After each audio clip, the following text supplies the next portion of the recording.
So the next topic is equality of matrices. Two matrices A IAJ M cross N and B BIJ R cross S, ये दोनों matrix equal कब हो सकते हैं? See, here M is the number of rows और यहाँ पे N है number of column. R number of rows B matrix की हैं और number of column B matrix के हैं. दो मैट्रिक्स एक दूसरे के इक्वल तभी हो सकते हैं जब उनकी तीन कंडीशन फुलफिल हो. नंबर 1 कंडीशन क्या है? Number of rows of first matrix A must be equal to the number of rows of the second matrix B. आप देख सकते हैं कि M जो रोज हैं वो फर्स्ट मैट्रिक्स की हैं और R जो है वो नंबर ऑफ रोज हैं सेकेंड मैट्रिक्स की. अगर ये कंडीशन फुलफिल होती है सो मतलब वो फर्स्ट क्राइटेरिया को फुलफिल करते हैं. सेकेंड कंडीशन है number of columns of matrix A must be equal to the number of columns of matrix B. N is equals to S. अगर ये कंडीशन फुलफिल होती है तो मतलब दो क्राइटेरिया इस दोनों मैट्रिक्स में फुलफिल होते हैं. Third and the most important is AIJ is equals to BIJ for I is equals to 1, 2, M and J is equals to 1, 2, N. बहुत सिंपल सा लॉजिक है ये. That means every element of matrix A must be equal to the every element of matrix B.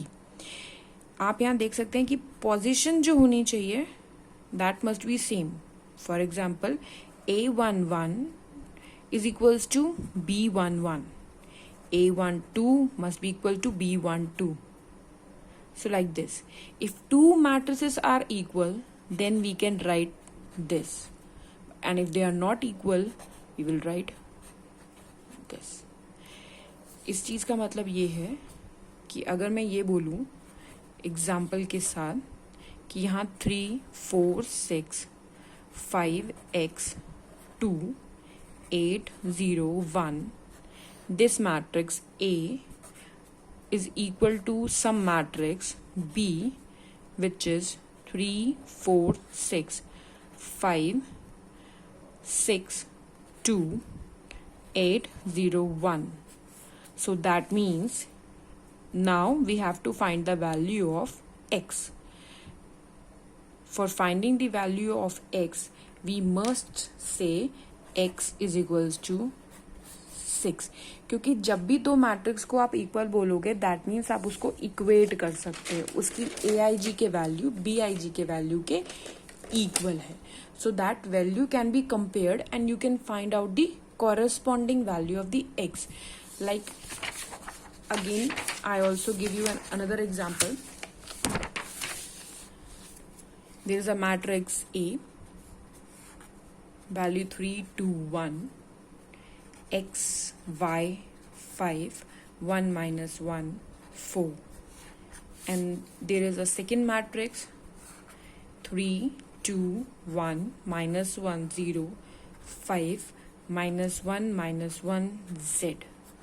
If I say they are equal, so by equating the position of AIJ मतलब इसकी कोई भी element की position को आप दूसरे same element की position से इक्वेट करके उसकी वैल्यू निकाल सकते हैं. For example here x is 1, 2, 3 and column 1 A21. Yes, so A21 is x.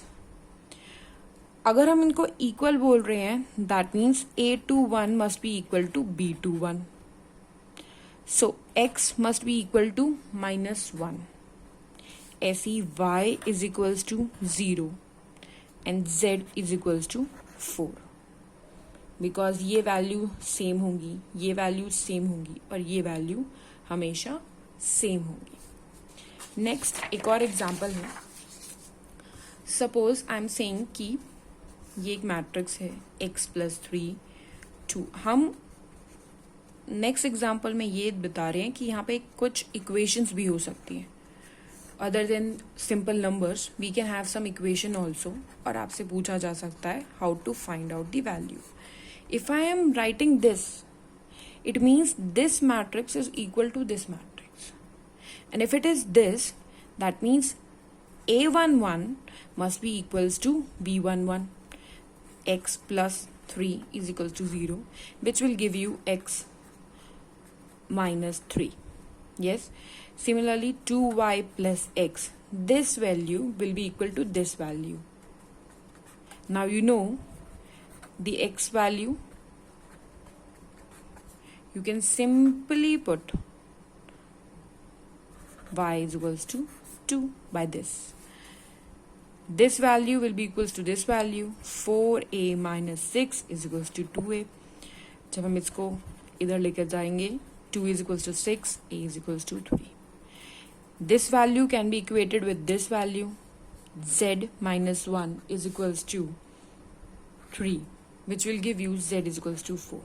So दो मैट्रिक्स, सिंपल लॉजिक है, वो तभी इक्वल होंगे जब number of rows in matrix A must be equal to number of rows in matrix B, number of column in matrix A must be equal to the number of matrix B, and every element ij value पे is equal to every element of B matrix at that ij position. आप equate करके किसी भी corresponding XYZ की value निकाल सकते हैं. So this is all about equality of matrices.